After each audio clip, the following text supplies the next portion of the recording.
On Tuesday, voters will decide if casino gambling is coming to North Jersey. We'll talk to the man who maybe has the most to lose if the referendum is voted down. And wait till you hear what he has to say about politicians in Trenton.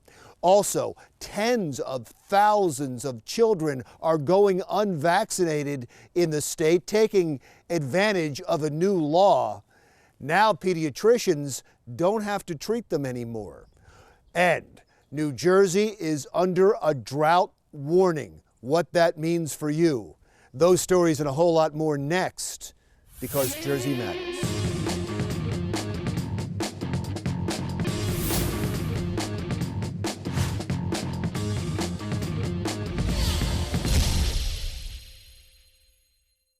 We are a week away from the election, and there's an important referendum on there about gambling in North Jersey. Welcome to Jersey Matters.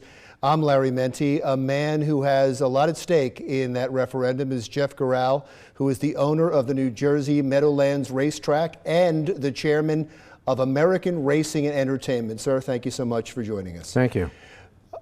From what I've been reading and from what the polls say, the referendum doesn't have much of a chance. Do you give it much of a chance? No, they've came up with a brilliant campaign to basically tell people that they shouldn't trust the politicians in Trenton.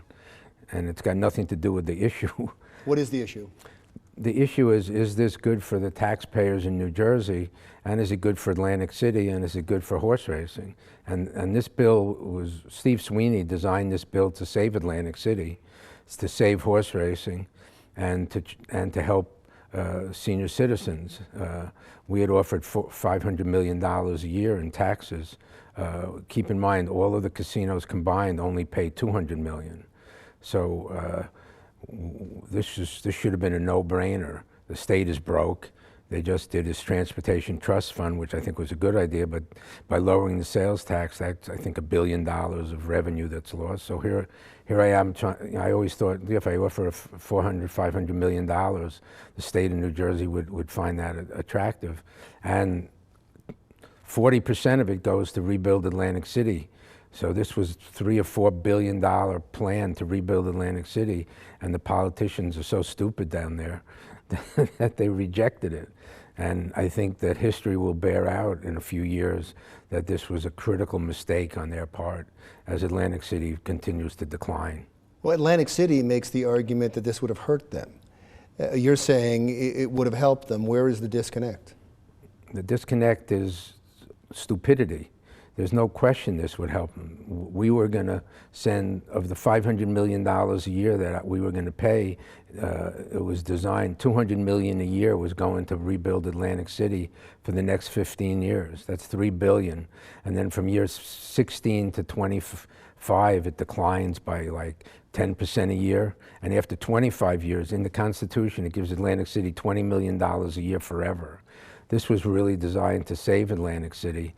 And instead, a bunch of know-nothings decided that they would oppose it. If you do fail, and the polls indicate that the referendum will fail, does it matter how much you fail by? I don't know. I mean, it's certainly, you know, one argument people would say was, how can you ask us to put this back on the ballot and lost by 30 points? However, I think what we would put back on the ballot would be a completely different approach, by we would give the people all the details. If something doesn't happen, let's say you say you're going to come back with a referendum, if that doesn't happen, and I know, and we'll talk about this in a second, there is the cases before the Supreme Court about sports betting, and so that could be another salvation for the racetracks. If neither of those things happen, does racing in Jersey go away? Long term, yeah, it'll die, but I'm sure that there'll be a casino at the Meadowlands.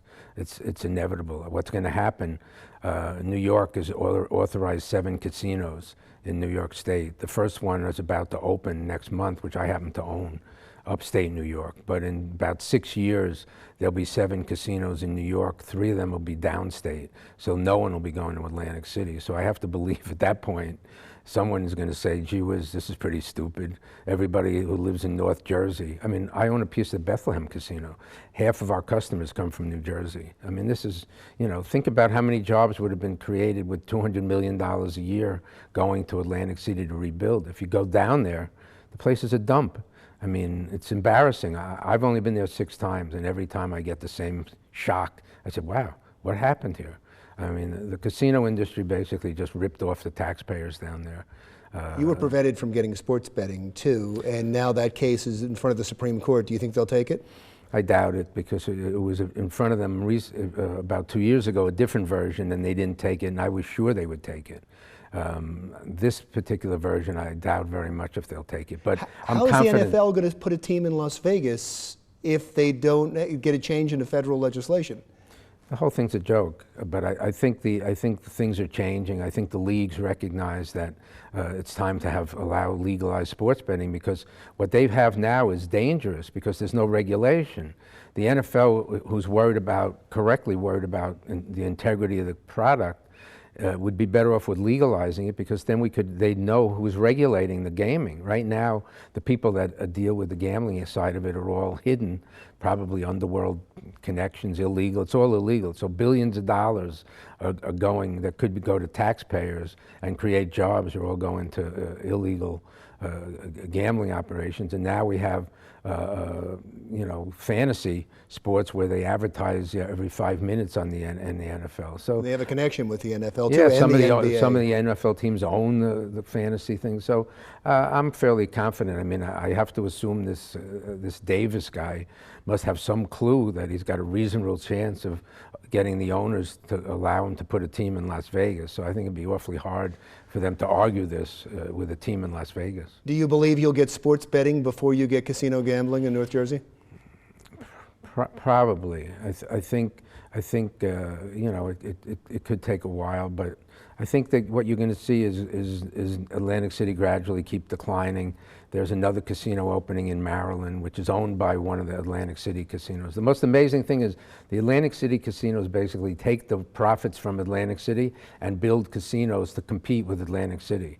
So you've had MGM is building one in Maryland, and Caesars built one 70 miles away in Chester, Pennsylvania. I'm 120 miles away. And the biggest joke of all, Caesars pays the state of Pennsylvania $125 million in taxes for one casino. They pay the state of New Jersey $75 million for 3.